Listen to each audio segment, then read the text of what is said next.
সংবিধান বাঁচাও স্লোগান তুলেছিলেন কংগ্রেস সাংসদ তথা বিরোধী দলনেতা রাহুল গান্ধী। এবার তার সেই স্লোগানকে সামনে রেখেই সংবিধান দিবস উদযাপন করল রাজ্য কংগ্রেস। মঙ্গলবার ভারতীয় সংবিধান রচনার ৭৫তম বছর পূর্তি। সেই উপলক্ষে এদিন সংবিধান দিবস উদযাপন করল কংগ্রেসের শ্রমিক দল আইএনটিইউসি। এদিন সংবিধান দিবস উপলক্ষে কংগ্রেসের পক্ষ থেকে বিশেষ উদ্যোগ নেওয়া হয়েছে। সংবিধানের স্রষ্টা আম্বেদকরের মূর্তিতে মাল্যদানের পাশাপাশি বাংলার সমস্ত স্কুলের পড়ুয়াদের হাতে সংবিধান তুলে দেওয়ার সিদ্ধান্ত নেওয়া কংগ্রেস নেতা কর্মীদের তরফে। এমনকি আইএনটিইউসির নেতা কর্মীদের সঙ্গে সংবিধান নিয়ে পদযাত্রা করেন স্বয়ং প্রদেশ কংগ্রেস সভাপতি শুভঙ্কর সরকার। পদযাত্রা থেকে প্রদেশ কংগ্রেস সভাপতি শুভঙ্কর জানিয়েছেন, সংবিধান ভারতীয় নাগরিকদের অধিকার দিয়েছে, তাকে রক্ষা করা সকলের কর্তব্য। একই সঙ্গে বিজেপিকে কটাক্ষ করে তিনি বলেন, ভারতীয় গণতান্ত্রিক ব্যবস্থাকে ভুলুণ্ঠিত করার চেষ্টা করছে বিজেপি। তারা নিজেদের স্বার্থ চরিতার্থ করার জন্য সংবিধান বদল করার চেষ্টা করছে। সংবিধান সকলের কাছে থাকা উচিত। ধর্মনিরপেক্ষ গণতান্ত্রিক ভারতকে রক্ষা করার চেষ্টা সকলকে করতে হবে, সেই বার্তাও দেন তিনি।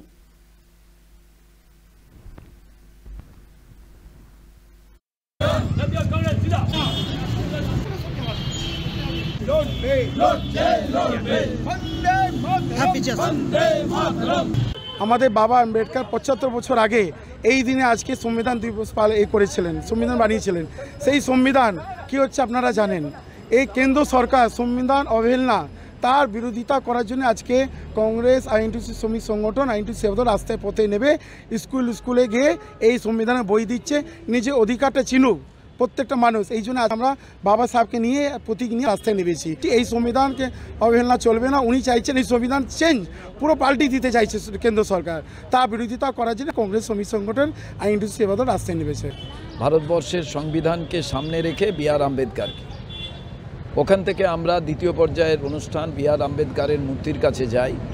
সেখানে বি.আর. আম্বেদকরের মূর্তির সামনে সংবিধানকে রেখে একইভাবে আমরা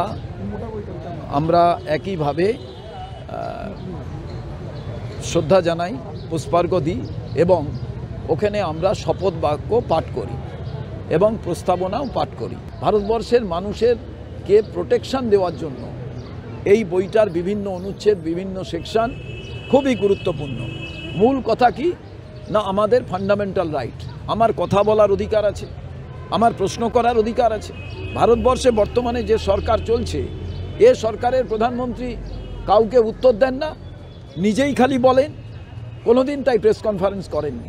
আপনারা সবার কাছে গিয়ে প্রশ্ন করতে পারেন, প্রধানমন্ত্রীকে প্রশ্ন করতে পারেন না। ভারতবর্ষের মাটিতে দাঁড়িয়ে বুলডোজার চলে।